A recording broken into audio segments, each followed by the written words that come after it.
Wow, I wonder where she comes from. I always thought there must be more to life than this.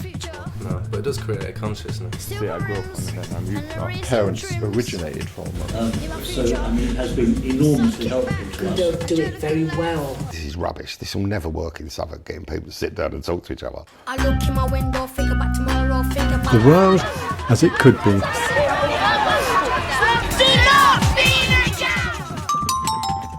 Welcome to PECKHAM Podcast, another conversation, a long-form conversation where local traction is found for big ideas. And today we've got an absolutely splendid person who I think has got a lot of big ideas that have been championed through an amazing local career. Underlying all these podcasts is this broad theme of community and faith, and you can spell faith with a small f or a large one, because either way round, I believe that there is that element in us all. We may not recognise it as a spiritual thing, it doesn't have to be, but it's a thing which gives us a sort of internal cohesion, if you like, with which to tackle life, which is continually coming at us these days. So, today we're going to meet, wow, I wonder where she comes from. Oh dear, you've got so many different hats, and you've had such an amazing local career in the time that I've known you, sort of 15 or 20 years. It's fun, isn't it? Have you had fun down the years? Althea Smith, former mayor. Yes, I have had fun because I've enjoyed working in the community. I've enjoyed representing the young people, because I think that's my footprint, because my grandmother set me up like that. I learned from my grandmother, who she had 3 of us who was looking after us because her parents were abroad. And it was so unfortunate and mysterious, like when she finished cooking, there'll be about 30 children around. And I keep saying, but there's only 3 of us. And she said, ooh, we're the village, yeah, so everybody should eat. And it was funny that, which I've taken up since she died, she raised chicken. But she never had the chicken. But when she cooked it for you, it was the best chicken ever in town. And we grew up that you couldn't use the same fork with her chicken because she'd be sick. And I grew up like that. And I think I've translated that into the UK since coming here, working as a student nurse. Then one day one of the ward sisters said to me, your mind is not on this ward, it's in the community. And next minute she said, I'm sure I saw you on the telly just now. And I said, no, I just took my lunch break. She said, no, you was on the telly because you took a long lunch break. And yes, I did. Scotland Yard sent a car for me to pick me up at St Mary's to do an interview regarding Damiola Taylor. And that was it. Mm-hmm. And I just continued like that. And as you know, my pathway go, I became, after Pat Sullivan, which was my Irish dad, I became a mentor, and Sam King. And then I followed in their footsteps. I became in the chair of the Southwark Police Consultative Group, then became a councillor, followed Sam King's footsteps. And I'm back in the community, and I'm very happy. Although I'm the chair of the Safe Neighbourhood Board and a member of the Independent Advisory Group, I find that my experience and knowledge comes from the grassroots, from the people that I represent. Whether they've got mental health, whether they misuse drugs and they want to change their life around, whether they were a drug dealer and they decided they want to be a drug dealer no more, they want to go a different pathway, like going to university. I am there to support and guide and help. And at the same time, I'm there to support our people in other countries like Haiti and Jamaica, where we can't be there with them every day, but we can send money, we can send clothes, so they can have food and clean water, or food and clean clothes. So what age were you when you left Jamaica to come over here? I was 13 years old. Yeah. So I went to, unfortunately, I seem to like Peckham, because when I came here, the only school that was available was Collingwood Girls' School. So I went to school on York Grove and Leo Street. That's 2 buildings we had. They're expensive flats now. And I continued there until I was 18, and I got admitted into, I got into Normandy School of Nursing, which is part of King's College Hospital at the time. Studied nursing between Dulwich Hospital, which was the main sort of gynecology and midwifery. And I went to St. Giles, which was orthopedic. Then I went to St. Francis, which was geriatric. Then I went to Belgrave, which was the children. But all now is under one roof, but they had different buildings. So I worked at all those buildings, and we did a bit of the Bethnal Royal as a mental health bit of it. And after a while, I went to St. Mary's to work as an agency and oncology, which is cancer patient and HIV. So I used to work on what's that famous singer, Mr. Elton John. He donated a lot of money for a ward in St. Mary's, Paddington, and I used to work on it. People used to come and see me as surprised. Oh, you work at St. Mary's? We didn't know that. And you're in Peckham every day. And I enjoy those things. And I finally decided, the young people said to me one day, you represent us. You come to the police station to get us out at night time when our parents refuse to come out. Why don't you become a counsellor and we'll vote for you? And I said, oh no, you're not 18, you can't vote. He said, we'll be 18 when it's time to vote. And I said to a couple of them, they was on a castle estate. How do you know where my name is? We will find your name, just give us the number. And they did, and they voted for me. And the next thing they said, you know, we don't know all these councillors, we don't know who they are. And I said, what do you mean? He said, there's so many councillors, but we personals are young people. So I tell you what you do, you put your picture on the card and they'll follow you. So that's how councillors got their pictures on their card. And then they say, oh, we'll know who they are because we want to know who to contact. And I built that rapport. I worked closely with Harriet Harman, doing youth summit and things like that. And there was a guy, he's now in Ghana. I worked with him, he was from Germany. Worked with him, with the young people. He used to have, his name was Ronnie. He used to have a football team. And all the young people, what we find that was going to get themselves in trouble, I used to send them to Ronnie. Or say to Ronnie, we need to find their mum and dad because they're sleeping rough on the street. That one is going to die before he's 16. And Ronnie said, what do you know about that? What do you mean? I said, just observe them. And we took one of them and we sent him back to Ghana. His mum was in Sierra Leone, but Ronnie was going to Ghana. So what we did, we put his name in a raffle.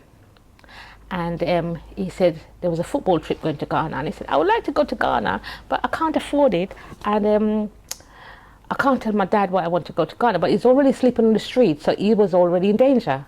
So we found out who his dad was, and the dad said, oh, he and his mum is separated, she now lives in Sierra Leone, he lives here, but this boy, he can't control the boy because of his second marriage. So we said, okay, we'll sort it out for you. What do you want me to do? Well, if you buy the ticket, we'll get him to Ghana, get his mum to come and meet him at the border, and then he'll be safe. And that's what we did. So Ronnie took him to Ghana. We had a raffle, and he said, oh, I'd like to be in the raffle. And we said, yes, but it was his only name in the raffle box. So when he won, he thought, oh, I'm going to Ghana, I'm going on a football trip. And I thought, oh, that's lovely. Not knowing that his dad had already bought the ticket and everything, was just waiting for the draw of the raffle. So he was all excited. All the rest of the guys agreed that he should go. And he went, and I'm sure he's still alive now. We haven't heard from him because Ronnie is in Ghana with him. And he's alive. His mum came and met him at the border. One for you. Well done. So I'm pleased. I was very pleased with that because that was one person we saved from the street. We saved many more, but that was an excitement. Just to go back a bit, one of the first things you just spoke about and referred to was linking into the police. And that's 25 years ago for Damilola Taylor. Well, before that, yeah. Being invited to Scotland Yard, yeah. Which was not nothing. What was your instinct in liaising with the police? Because it's all over your CV, if you like, that you're a member of this committee and that. Well, I started liaising with police after 1982 after the Brixton riot. And Lord Scoman wrote a report to say that it was them and us, so it was the community and the police, but we weren't meeting together. We would have at Southwark Town Hall, which was on Peckham Road, we used to have a meeting, a discussion in a room. Pat Sullivan used to chair it, and a couple other people, even Eileen Conn was a chair at one stage. And we used to discuss things, but never with the police in the room. So Lord Scoman, after his report after the Brixton fire, he said, we need to get the community and the police together. They need to be in the same room. Police need to hear what the community is saying and have a discussion. And I remember one of the meetings that Pat was chairing, and I think I was vice chair, and Pat Sullivan says, we need to go and tell them what we want. And I said, no, we should be getting them in the room. And I'd never forget the name. His name was Trevor Pearman. He was the barrack commander at the time. And he was waiting outside the door, and he said, what have you lot decided we should do? What do you want us to do? And we said, blah, blah, blah. And he said, okay. He said, but why can't I come in the room? I said, no, we're not ready yet.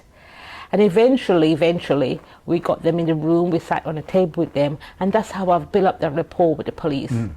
Now, people might say, oh, Althea is a police friend. It's not being a police friend, it's seeing the changes. Some people can't see the changes, but I can see the changes from 1982 until now. We have majority of our communities got a negative impact of their say, anti-police. But you have to be able to work with them, because at the end of the day, we're all human. And to me, unless you get yourself around the table and be part of this discussion, you just know what you can bring to the table. Yeah, I mean, I should say here that I also am a member of the Southwark IAG, which is a group of people who are not randomly selected, but it's sort of organic. And the job is to be a critical friend of the police and to say it how we see it, but also to hear what they say and, if useful, pass it on into community. That's a great idea, a sort of two-way conduit. One thing I've noticed a lot just recently, because of going in to do one or two things with the IAG, meeting one of the emergency response teams and going with Dave Walker to give a talk to them and hear their points of view and so on, was how white they are. Despite the fact that the London population is massively mixed, British white is supposed to be now about 37% of London, which is a big reduction from, say, 60 years ago. Fair enough, that's life. But it's not reflected, is it, in the police? It's not reflected in the police, but what I've noticed with the Met Police is that there is black officers, but they seem to want to be detective.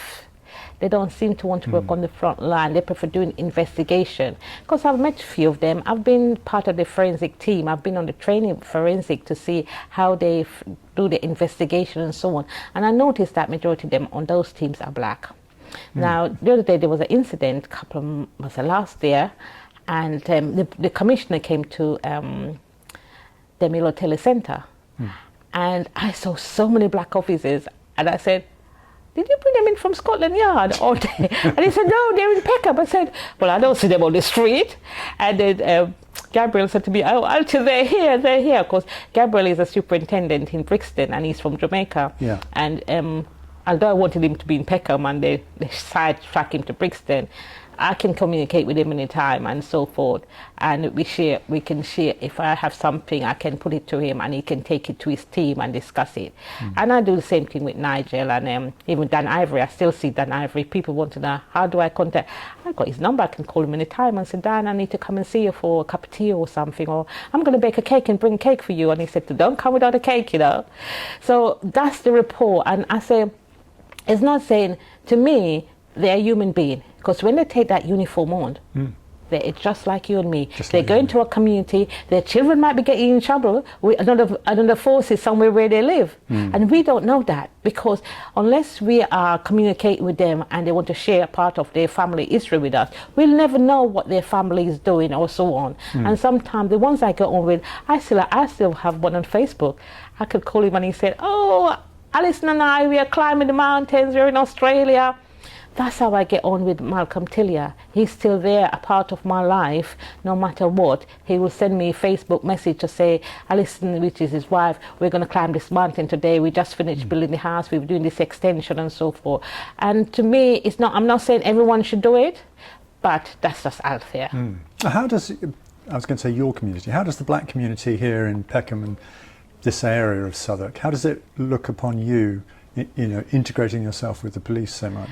I think what they do, they get used to me now.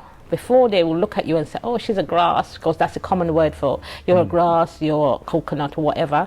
I really don't care. I said to them, my back is broad. Until you can make a gold bullet to kill me, you can't get rid of me so easily. You're either going to join me or you're going to communicate with what I do or translate what you want me to say to them, and then I will say to them and get back to you. And we seem to have that rapport, because on some investigation you'll be amazed how I can get things feedback in the community. I'll come and I will say to one person, I need to know what's going on in that blah blah blah, and they will say, you wanted to share it with your bros in blue. I said, no, we need to have a better community so I feel safe to walk the street at 1-2 o'clock in the morning and don't have to look over my shoulder or worrying what's going to happen, do I have to dial 999? And they said to me, okay, so that means if you walk in the street at night and we see you, we'll take you home, which they do. So I have that rapport, not with all of them, but majority of them understand. The other day I did some training, and I saw one of the officers walking and talking to a black youth. And they were laughing, and I was walking behind them, and there was this laughing and joking. And she looked and she said to me, Althea, I didn't see you there. And I said, that's good, you know. She said to me, that's what you told us to do. Walk and talk. If we see them, say hello to them. Because most of our black youth, they're in fear of their life. They want to have a police friend, but because of the trust. They don't trust them because they don't know them. So therefore, they try to put their trust in me, not 100%, I wouldn't say, but I have some trust and confidence with some of our black youths. I do go and get them at the police station if they call me, not if they murder someone. But if they're being rude, because their lips sometimes can be very lippy, and the officer said, okay, they were just maybe rude and so on, and I just wanted to keep them quiet, but they keep asking to call you, so we're calling you. Because the officers will call me and say to me, they seem to have your name and number. Why? The officers are asking to call you, or the young people who give the officers my number. I see. And they will call me, and I said, okay, you don't need to come, they said. But when it was Peckham police station was open, I would be at the door. And they said, but we told you don't need to come, because they released them. And that's it. So how do the young people get your number? I had a card with my name on it and a picture. Right. So I will give it out. There's 2 things I'll give out. The stop and search leaflet, which I tell them to have it as a Bible. So they must read it and see the things that if they stop for, what's the offensive things they can be called for. So by the time when you stop and you're going to go to your back pocket, say to the police, you're going to get your Bible. And they said to me, but they won't believe me. Just say to them, I'm just getting my Bible. I haven't got any weapons, I haven't got any knife, I'm getting my Bible. And you take out the stop and search leaflet, and they realize that you know the reasons and rationale between them being stopped. Yeah. So they said yes, so majority of them do it. I'd give it out at Carnival as well, because I'm a Carnival ambassador, so we do that. As Carnival start on a Sunday, we give out those leaflets.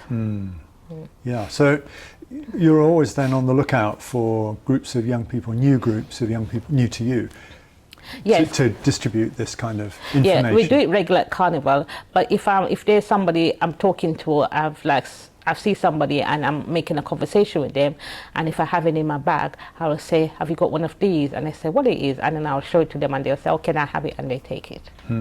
Yeah, I mean, knowing your rights is for young people, but certainly for young black people, is absolutely. I mean, it's gold stuff, isn't it? And we do have. I got one on now. We do have these name bands. We'll call Crime Stopper. This one is rubbed off, but it's called Crime Stopper with Crime Stopper number. So if something happened and they don't want to talk to a police officer directly, they can phone Crime Stopper. Yeah. So I give those out as well. I get them from Scotland Yard. Is your experience of life that Crime Stoppers is a good thing? I think so, for the young people who don't want to get a direct contact with their officers. So Crime Stopper is anonymous, so they feel comfortable, they feel relaxed that they're talking to someone and that someone is not going to judge them. And that someone is not going to make a decision to say, oh, I don't have time for you. No, they don't know they're talking to on the other side of the line, so that person is going to listen. Because sometimes they just want to have a listening ears, because they want to pour what they have out, but there's no one there to listen. In the centre here, they can come and see me, they can call me, I come and talk to them, and they will listen, and I will say to them, I will have to share this with a third party. So before you go in deep dive in your conversation, just remember that I'll have to share. And they will say, okay. And if you say, okay, then I will call like Nigel, I will call Nancy, or I'll call CCAM, and I'll say, I need you to look at this, blah, blah, blah. Yeah. Nigel is a sergeant in a particular unit in Southwark Police, Safeguard, isn't he? yeah. And And Sikan is a lovely guy who's been School officer. an officer, yeah, a schools officer, but Yeah. out there on the streets a lot of the time, known to a vast amount of people because he's in the same role for 20 years. Yeah. Which is unusual, isn't it? And Nancy was a PC in Peckham before, and then she went away to North London, and I used to see her at Carnival, and then she's back in Southwark now on the safeguarding team, looking at race issue and so on. So it's some people that I've worked with for quite a long time. Yeah, I like that unit because in part of their work is looking to deal and link in with faith institutions across, of all faiths. So they're like a little multi-faith forum in themselves. Exactly. And that seems to me to be important. Now, you're a lady of faith, aren't you? Yes, I am. I'm a lay minister, which is a SPAR, a spiritual advisor in the Church of England, where I can I help in the church, so I will do the reading. When the vicar wants me to do, if someone wanted it at home and they wanted communion, I can go and give the bread. We don't take the wine, but we just do the bread. I can go and see someone and help and support, which I usually do. I haven't done it recently with this vicar, but I work closely with Father Andrews at St. Peter's because I'm also the chair of St. Peter's School. So we work closely with the community by helping, speaking to the children, supporting the children. I buy uniforms sometimes for the children who are for the migrant family. So I'll buy uniform and take it to my school, and my head teacher will give them out. That's good work. I remember thinking at one point, because I've been batting around community for 20 odd years and money isn't always around, and so you do something anyway. And as difficulties arise, and there's the feeling that there's a lot of difficulties around in life and community at the moment, is there something we can do? Well, of course there's always something we can do. There's always something, because at Surrey Square School, once a month, all my belongings are over the corner there. She hasn't got a car, so my daughter will take it to her. I sort it out and take it to her, and she have the last Saturday of the month, she just put everything on a table and they just disappear. So she gives things out. So whatever we have, if I have food, when I have food, I advertise for the food and they'll come and pick up. I give things to the Copison Centre for the migrants there, so I'll give them food. I've got a regular contact who comes and pick it up because he has a car, and we just share whatever I get. I share it with different groups so that they it's not feeling. Yeah, you're feeling sorry for them, but it's helping, especially where the children are concerned. Especially with the children, yeah. They're very vulnerable. So you're linking into supermarkets and markets, are you? Yeah, I am. Well, Auburn Grammar past me, he set up with Lidl's, so we can go to Lidl's on a Friday morning and pick up stuff. I sign up to the Felix Project, so the Felix Project delivers stuff to me here, and then I distribute out with my group. I even go down to Peckham Square and feed people sometimes when I get hot meals. Do you? Yeah. Right. And I go to London Bridge. We pick up at London Bridge. We go on a Tuesday or Friday, and we pick up leftover breads and so on and distribute it. Making a small but meaningful difference. Yeah. It's brief, isn't it? Because you're hungry, you have a meal, and then 4 hours later you need another. Exactly. So it's just a short thing. But I remember when we first were doing the lockdown, we used to have. I used to do a 3-course meal. So on a Tuesday, I used to open up the centre. We get people do sewing, crocheting. They have a meal, they go home. When they go home, all they need to do is take their tablets and a cup of tea and go to bed, because we provide that service here for them. But as you know, money just comes and goes quickly.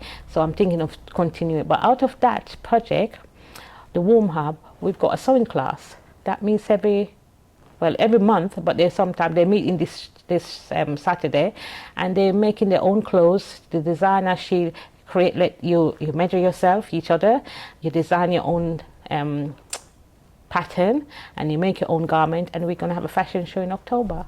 Where will you hold that? Here. Yay! Yeah, so that's what we do, and that's arise from the Warm Hub, because the Warm Hub was just somebody you come, you sit, you eat, you chat, and you save on your electricity bill at home, because remember the electricity bill was high, so people were squaring that. So by having the Warm Hub, they save on their energy bills.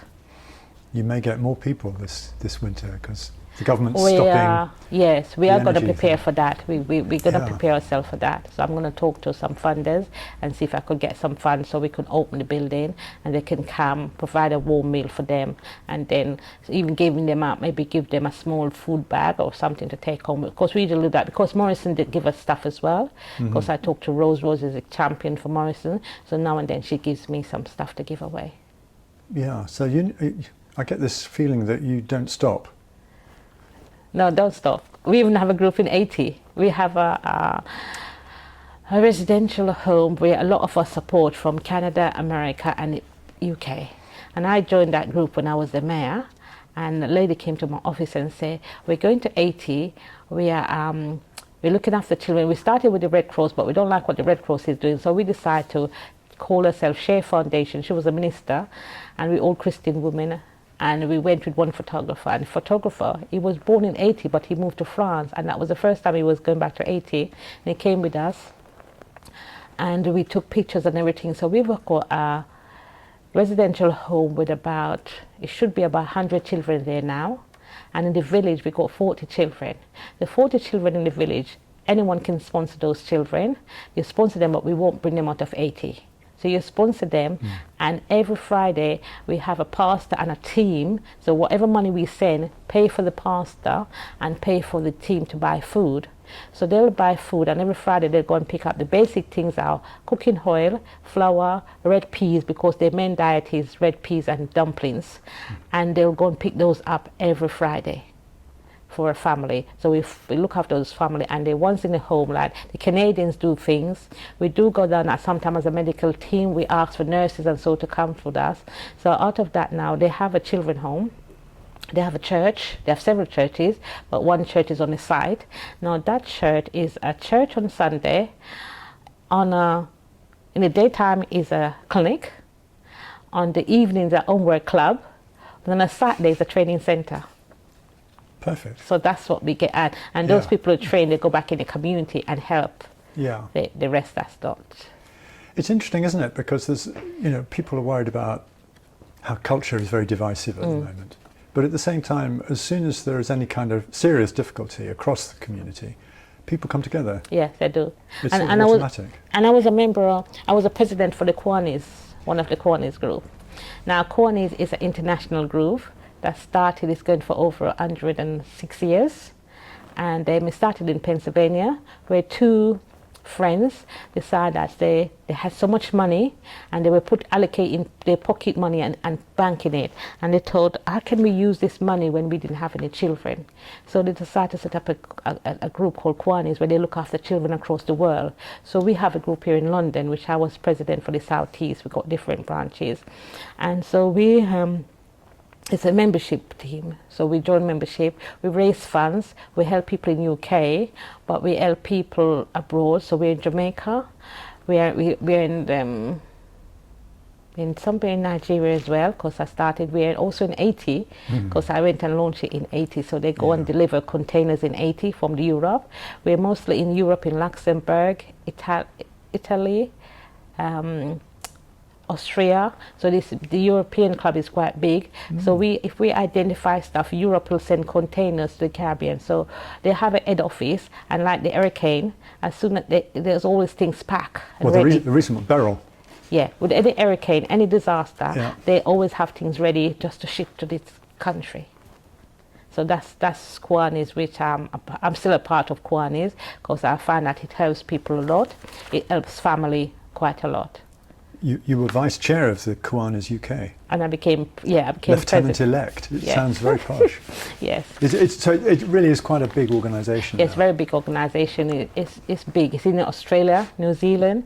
It's quite big, but the head office is in Pennsylvania. That's where they started. And it was two individuals who Yes. started it. Yeah. What was it? Two men or Two men. Two men. Yeah, and it's become quite big international. Luxembourg is very big. Our European office is in Luxembourg, and I go to Bruges, Austria. We go Switzerland, Sweden. Yeah.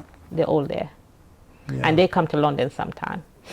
In Romania, my best friend lives in Romania. She's a Kiwanian, We call ourselves Kiwanians, and she does a lot of things in Romania. In Romania, there's a shoes factory, so we support that. We fundraise, donate money to buy shoes for the poor children to go to school.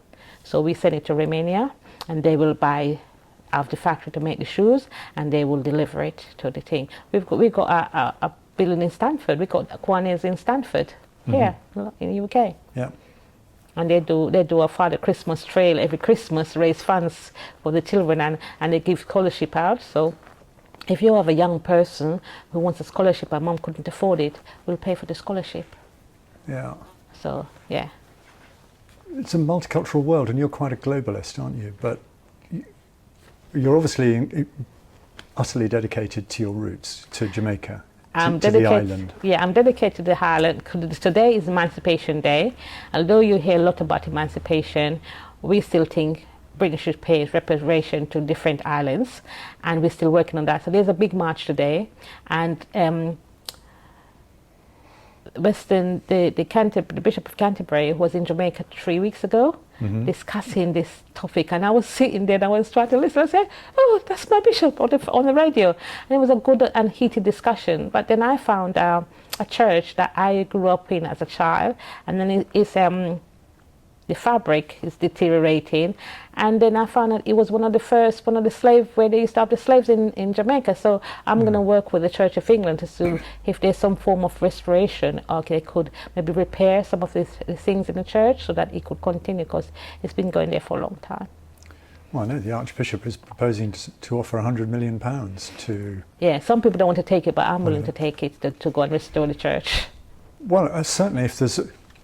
That sounds really focused and purposeful. That's going to have a continuing benefit, not just to go into somebody's back pocket. No, it's a church. I'm interested in the church because it's my dad's church, and my dad said to me, "Oh, I don't go to church anymore because one, I have the transportation to get there, and the benches are falling apart." And I came back and I thought about it, and then yesterday I was invited to a Zoom meeting, and they were talking about how to use that money, and I was amazed. There were people from Liverpool, people from Bristol, and I thought, let me introduce myself, and I thought, oh, I'm from the Diocese of Southwark. So somebody actually sent me the email, it was quite interesting. Quite interesting debate. Now, I often see you with Jamaica on a hat, or Jamaica Today on your top. Do you feel British in any way? Yes, I do, because I was born British. I was born in 1959, and then Jamaica was under the British colony. We got independent, but independent in 1962, to me, although we're independent, it's just saying independent, we're still under the British, because we have a Governor General, which report back directly to the Queen and the King now. So, as far as I'm concerned, I'm still British. And obviously proud to be... I'm proud to be Jamaican. as Born well. Jamaican, yes. So your passport is a British one, is it? Yes, but I am entitled to, I can have 2 passports. Yeah, and can you vote in Jamaica? I can now, because I've registered. That's my activity of going to Jamaica for the last year. Yeah. One was to bury my mum, and secondly was to get my ID so I can vote, because I'm a strong socialist, and therefore I represent socialists in Jamaica, and I represent socialists here. Right. You're a strong socialist, you're obviously a strong Christian. Yeah. You're a community-minded person, woman, champion. You're quite rounded. Is there any difficulty with socialism and Christianity? Do they sit together well? Are they good bedfellows? You know something, in Jamaica, it sits well together, because in politics, we would not go to a political meeting in Jamaica without praying first. When I mention it over here to some people, they say, "Oh no, God won't do nothing for us." But in Jamaica, the parties are devoted Christians. And my party, they're devoted Church of England. And they are, but in Jamaica, a Church of England is related with the Caymans. So it's Anglican, Cayman Anglican. So we are very dedicated. So when I go back to Jamaica, I go to Anglican church, and my church is the same church that Bishop of Dover attends when she's in Jamaica. Right. So we got that connection. So we are still part of the Anglican region, but because it's mostly based, the Cayman is more. But they're still coming. They're coming quite often, because when Bishop Rose was going to be given the Bishop of Dover, the whole church apart was here.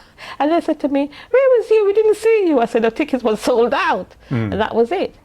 But they all came up just for that. I met Bishop Rose Yeah, she's very briefly. nice. There was a memorial service to the widow, it was Elspeth Howe, whose husband had been Geoffrey Howe, a former Yes, and yeah. Conservative cabinet minister. Yeah. And she herself had led a distinguished career, and she had been the president of the Peckham Settlement. Yes, which is I remember. Yes, very active Yes, I remember locally. when she used to come to Peckham Settlement. Actually. Yeah. Yes. Yeah. Yes. I met her a few Because times. Peckham Settlement, I've been attending Peckham Settlement when I came to London, because they used to have a party every Sunday. And we used to say to my mum, I'm going to Ivydale Road to see my friend, because I got to Collingwood School, so all my friend was in Peckham. And we used to go to they used to have a dance in the daytime, and it started from about 1 o'clock until 9 in the club. And we used to go there, and I have to get back home before 10 o'clock, because my mum would say, oh, where are you coming from? And they're smoking, because those times you used to be able to smoke in a club. So I had to be there brushing up my hair, so my hair doesn't smell of smoke and so on, before I get back in the house. Yeah. So I used to be going to Peckham Settlement from, 15 and 16. So Peckham is very much part of you, isn't it? Very much so. I mean, you're very much part of Peckham, but it's both ways around. Yeah, because I went to school. I lived in King's College Hospital, because we used to have nurses' quarters there. Then when I got my first flat, it was on Campbell Road, Campbell Grove. And then when I met my children's dad, I moved back on to Asylum Road. And then I've been here on Meeting House Lane ever since. That's good. Yeah, you've got roots. Yeah, well, British roots as well as other roots, yes, obviously. Yes. And in Jamaica, what I do, like, see the hurricane now, I've just returned back from Jamaica. So I help with care package. So what I do, I've set my cousin up in business. So I will send money to him and say to him, go and buy someone some flour, some oil. And so sometimes I send barrels, but the barrels take long to get. So if they need things urgently, I will send, say, some change and say, go and buy this one. I'll meet this lady and give her the money. And be all my political friends, give her the money, and then she'll buy the care package, and she'll take pictures and send it to me. Say, this is how much money, how much was bought from the money, and we're going to deliver it to the elderly. So that's what we do. E-raise chicken, so we can do chicken as well sometimes.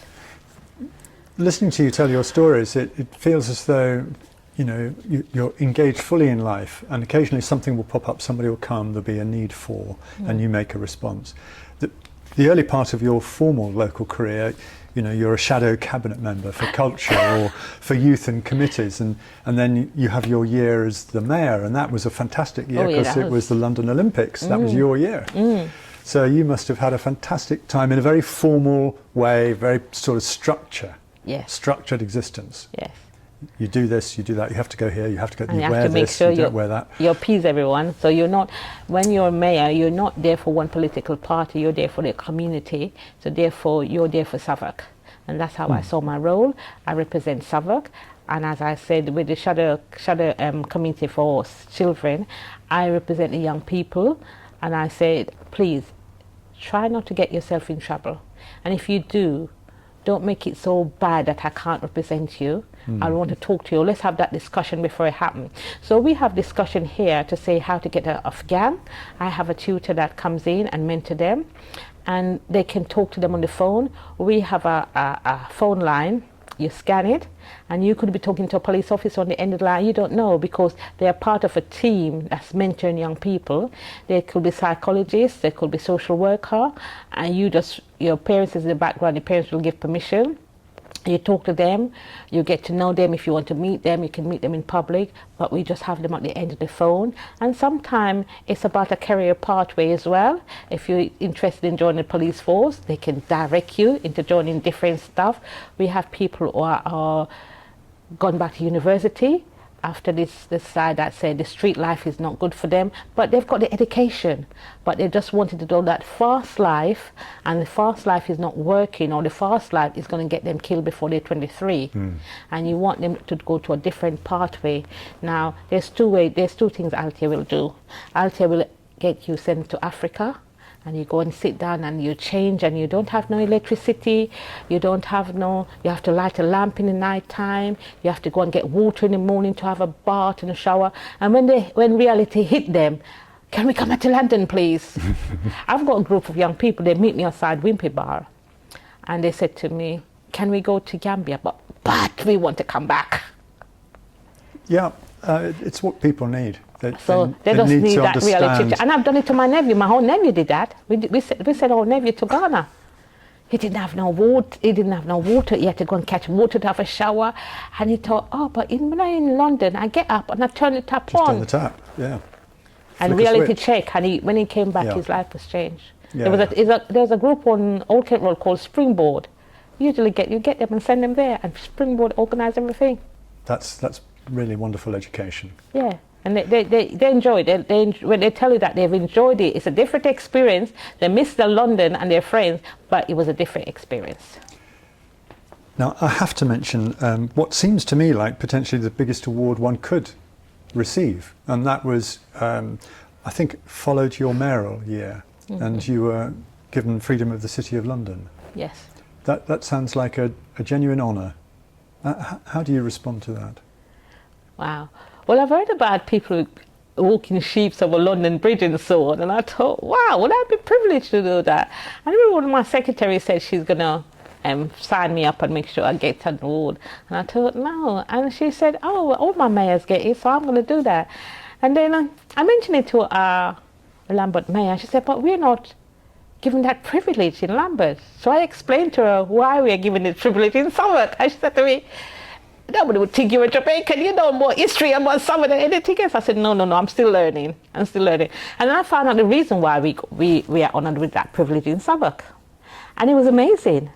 And then one day I was invited to go and do a burial of some graves, unknown graves that was found in London Bridge. I was doing excavation work, and they found some grave in London Bridge. And you went as a lay preacher?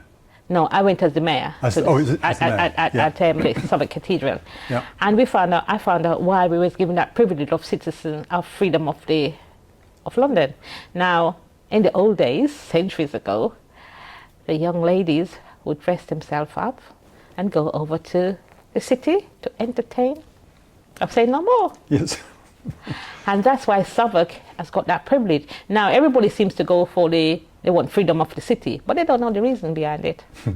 So I try to explain, and when I explained, they said to me, ooh. I said, yes, that's why Southwark has got that privilege, because most of the graves are in Southwark. Even the other day I was reading, because I still get the journal and so on, and they found some more graves. So when they found the graves, the cathedral have to do a formal burial, and they recite them. So Ali bin Obin, the undertaker, he usually get the privilege of rebury them somewhere else. Mm-hmm. Yeah, so I'm privileged to have that thing. I do go up there. Sometimes I go to my friend Prem, who is a city man. He invites me for lunch to meet the judges and so on. And I can cross London Bridge. There's a team that take the sheep across London Bridge. And maybe this year I might do it as part of the mayor of London. Not the mayor, not City Khan, the city, the official city life people. It's a fantastic image, isn't it? Yeah. Driving a flock of sheep across the river. Because we're not causing harm to the sheep. It's just taking them across the river, and then they go back to the farm. You know, I always like to dip into this book about London. It's by Peter Ackroyd. It's obviously a big, thick doorstep, and there's so much history that he has put into that book. And I was just dipping into a little section where he's talking about the amount of immigration in the late 1500s. Yes. And one reason was that London's birth rate was low. Yeah. Which sounds familiar because people What's are beginning going to through talk now, about, isn't it? Yeah, Yes. the birth rate. So it was dependent on migrant working. Oh, really? Yeah. So we haven't just invented it now in the 21st century. And this is what I say to people, is that history is really been in a ball, and it's a circular, and it's going round and round. And so when somebody said to me, they're going to close this school because I'm a school governor, and I'm fight hard for the school not to close, it's about population deterioration, and this is nothing new. So it's not nothing new that the councillors have decided that going to close the school. If you go back into history, and you've just done it, you will see that these things have been going on from the 50s, because my dad came here as a migrant in 1959, and then my mum followed him, Now he's back in Jamaica. My mum has passed away. But they forget that, say, they wanted these migrants to come to keep Britain going because they didn't want to work in hospitals. They didn't want to be bus drivers. They didn't want to be cleaners. So the migrants fill all those gaps. Yeah, yeah. That's common, isn't it? And it's not, well, when like the Windrush, what we're asking for, because what the government try to do is to say, if you do a Windrush scandal, you've got less pension to pay, and people haven't clicked on it, because most of the older generation, they're going back home. So they want to take their pension with them. But if you do a scandal, then the pension have to stay in London. So you have to stay with the pension. But some countries, for instance, Jamaica, decide they want their pension to follow them, which they've been given, so my daddy's got pension. But Barbados decide they wanted NHS. So if they're sick and go in the hospital, Britain pay for their health care. So that's the difference what each country have obtained or discussed with their embassy, discuss and talk about it. We have got our pension as Jamaicans, but other countries have got different package. What do you think about the issue of migration and immigration at the moment? We need immigration, we need to migrate, because they're talking about migration, people coming into England, but they're not talking about people going out. And you need to look at that. And if they look at that deeply, the same amount of people are coming in, the same amount of people are going out, they're going to Australia, because if you remember, when any criminals have done any petty cash, petty theft or anything, where they used to send them to? Australia. So now they decide they want to come back. They shouldn't worry about migration, because that's what we're used to from the 50s, not even 50s, from the 30s, 1930s coming up. There's a lot of historians, a lot of popular people who migrated to England and who migrated out of England, but no one looks at their history, they just talk about now.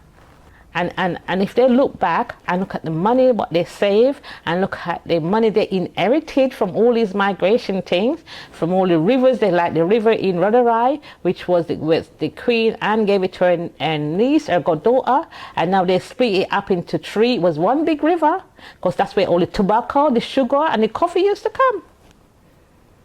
So if they look back at those history, they can see that they have inherited a lot from migration. They inherited a lot from importation.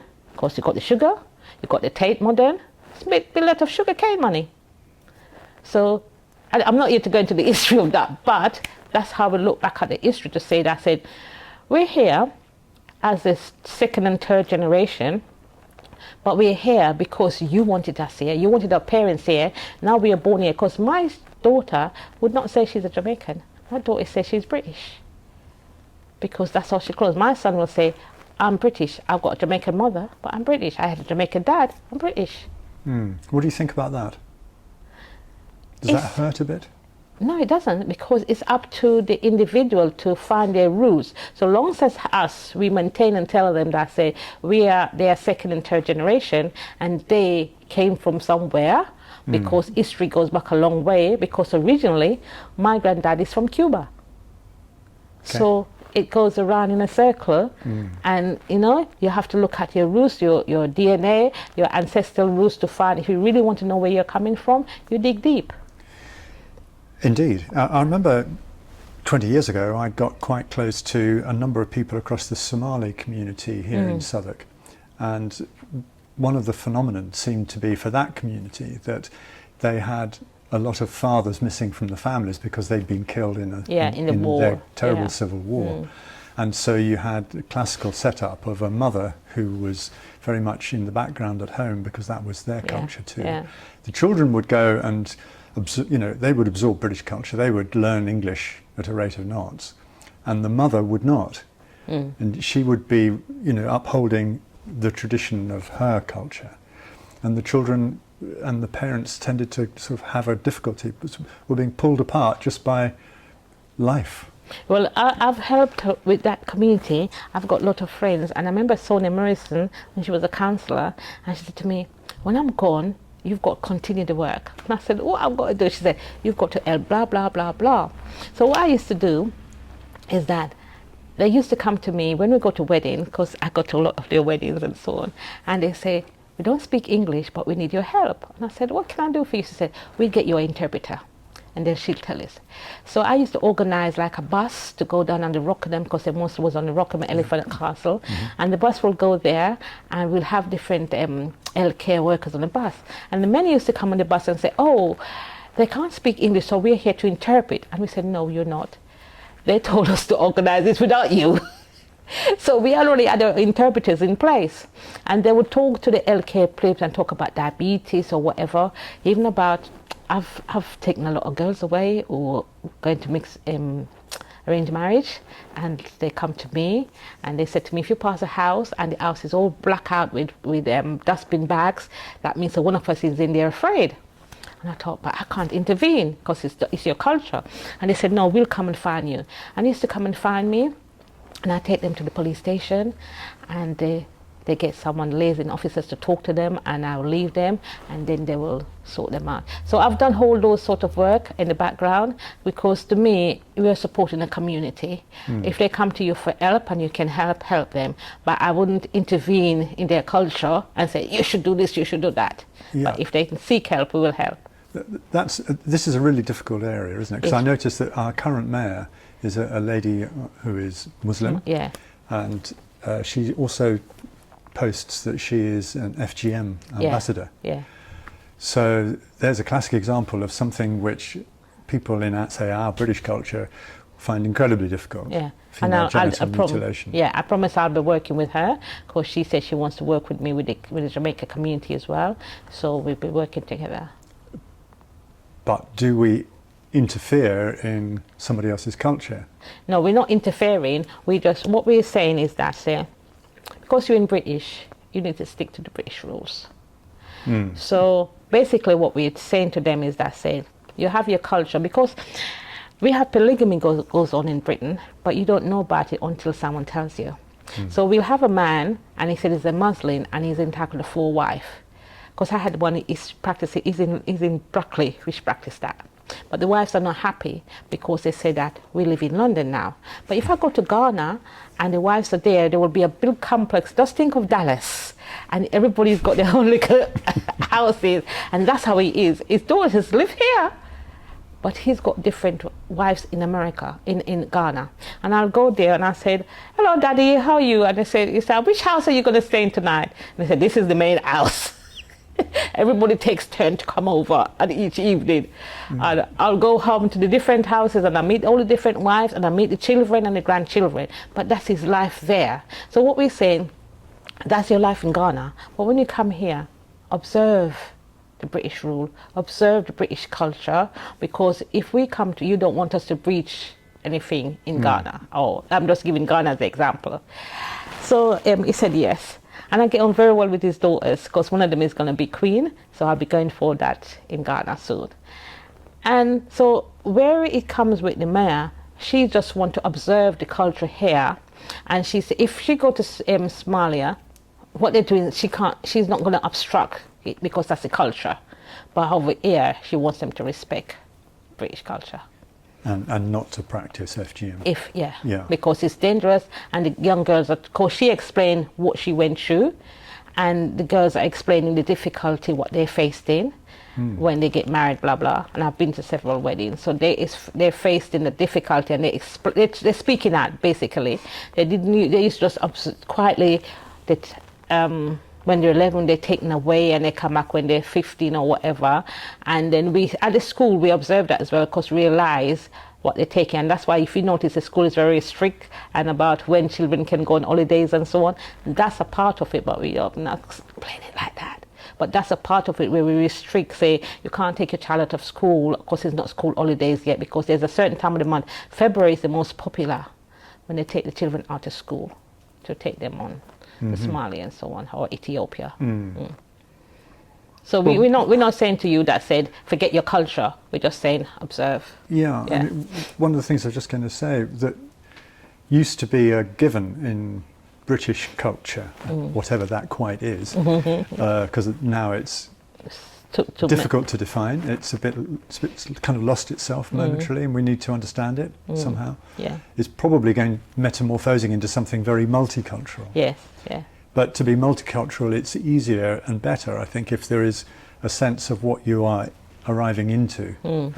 But So you have to it's be- evolving so much. It's at the moment, evolving, isn't but it? you have to be an atheist to understand that culture. Because if you remember our dear friend Cape Thomas, Yeah. he started the multi-faith organization, and we were very popular when we had 211, is it 211? Because I remember I was in Southwark police station when they blew up the two towers, Oh, really? and we call a meeting immediately, and people said, how can you get so many people on the table? It wasn't a phone call. We had a list of numbers. At the time there was no data protection database or something, and we had a list of numbers, and we just called to say, this is happening in America, we need to have a meeting to say what's going to happen in UK. And we just called a meeting at Southwark police station, and every faith group turned up. Every faith group you could think of turned up. I remember there was, in a similar way, there were something like 3 murders in about 4 or 5 days. Yes, I did that meeting, yes. And the council hosted a big community meeting, didn't they? Was it you? Yeah, because I remember being there, and there was an incredible atmosphere. Yeah. And if anything, you can say anything good about a time that was so difficult, it was difficult. that yeah. happened. Yeah, we did one at Cater Street. Of course, that weekend I'd planned a march because there was quite a lot of shooting in North London and Brixton. So we didn't have one borough commander then, we had different borough commanders. So we decided we had 3 shootings in Peckham.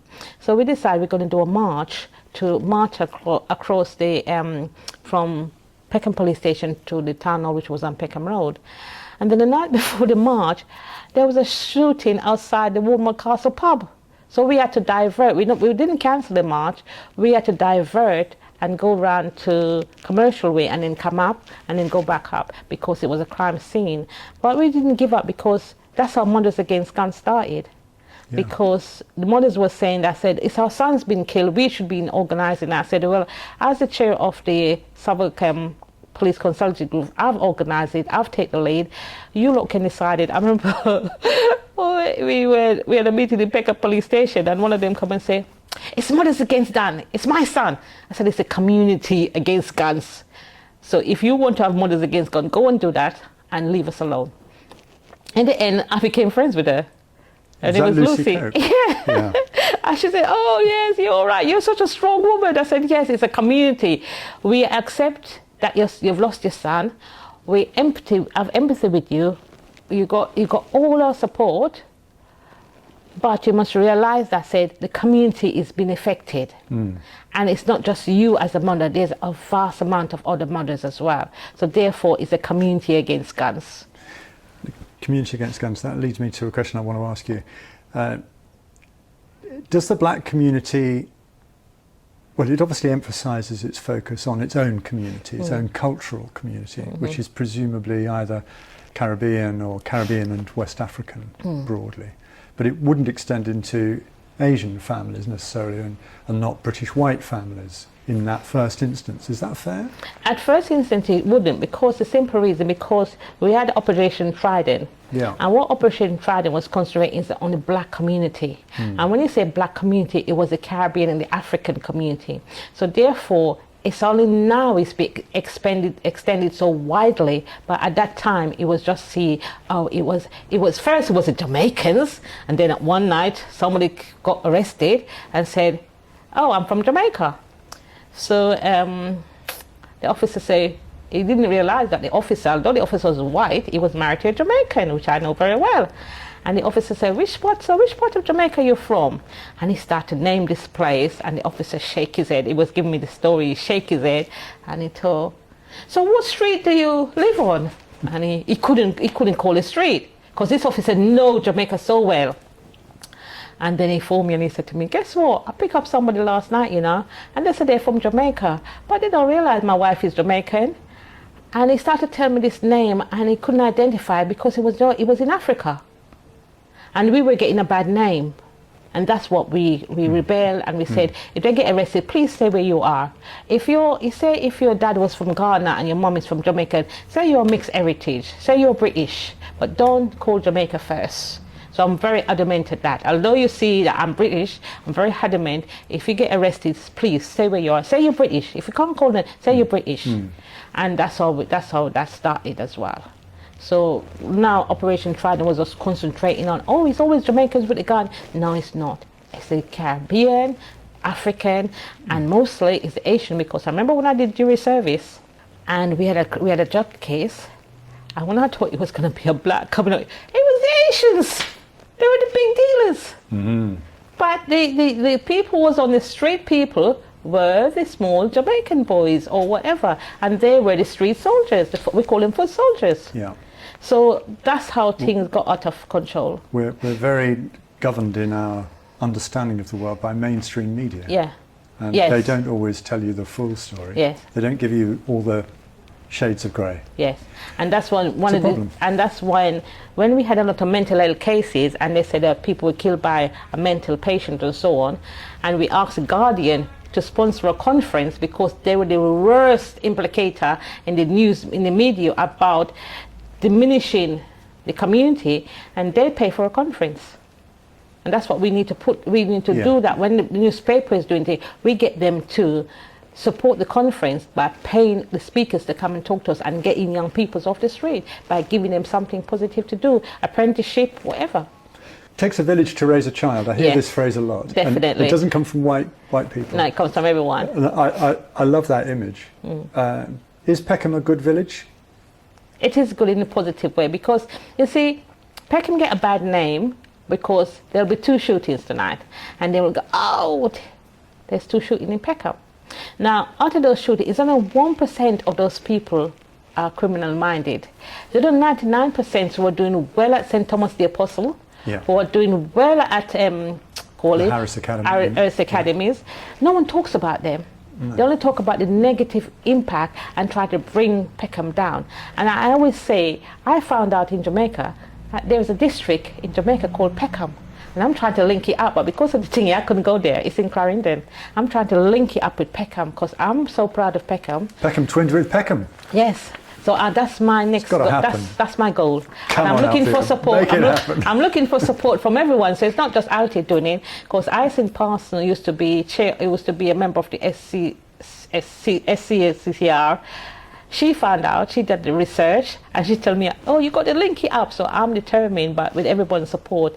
But I couldn't visit it because of my short time. Well, perhaps we can organise something on Zoom to have a Peckham with Peckham conversation. Yeah, I you have to can find take the part contact. in. Yes. Find somebody in the other Peckham. Yes. So that's what we're working at, because we find there's a lot of little things that you'll find and you can twin it up, because there's a German town in Jamaica, and then I found out that one of my adopted grandchild has come from a German town in Germany, and there's a German town in Jamaica, same name. So I'm trying to get her to go there. Yeah. Yeah. Yeah. No, but talking about talent not being recognised or being written off because it's from Peckham. You know, I did that film Through Doreen with Elevated Minds. With those 3 boys, and that Javel became just such a kind of role model. He became a real high achiever, and it took 2 to 3 years of focused intervention with him to coach him to see for himself what he was, what he could be. Yeah. You know, the inside version of him. Yeah. So powerful and just glorious, really. And you wouldn't have thought. And his mother, Evelyn, the lovely Evelyn, I remember she astonished me one day because I was filming her, and she actually said on camera that she's never had an experience of racism. And maybe it's because I'm a happy person. Because I was I used to be the one go to the police station to get all the 2 sons out, and it was so funny because I was a ward council at the time. Yeah. And she said, "I'm not going down there. Phone Althea." And the boys they used to phone me, and I said, "What is the matter now?" "My mum ain't coming, you know. She ain't coming." But they said they want to release her, but we have to have an adult to go to. "Okay, I'll come and get you." So the other 2 boys, the bigger ones, when they see me, they always acknowledge me on the street because they remember, "Oh, you used to be always there for my mom. You always come to get us." Yeah. So it was so funny when I saw it Elevated Man. I thought that's such a positive input with the next son. Yeah. We should try to get him out of that negative. And I watched him when he walks in Peckham now, and he walks on his own. He don't walk in any groups. He's so humble, and I'm really proud of him. Yeah, I agree. He gave a wonderful interview for that film. Very open, very clear-sighted, and very articulate. Very proud of him. He doesn't walk in groups no more. He stay away from the groups. And he was this close to being permanently excluded from school. Yeah. And then He won all Boom. those awards. That's it. And so that's why I'm trying to say that that's something we should. I know a lot of people do awards, because remember in 1986, 87, we used to have the building, Sojourner Truth building on Sumner Road, and we used to do community awards. So we used to acknowledge the community for the achievement, and then the council start to do it now. So it's not a lot of things what you've seen, it goes around in circle.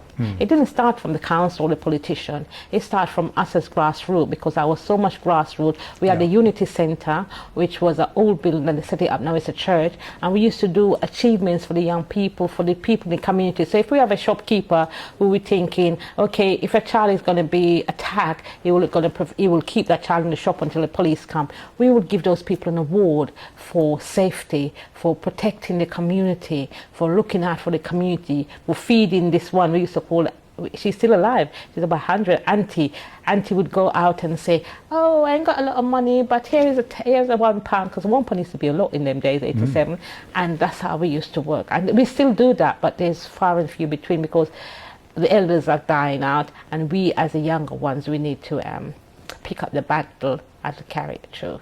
Yeah. Wise words. Althea, thank you so much for joining us on Peckham Podcast. Thank you very much for having me. The gadgets you need in my future.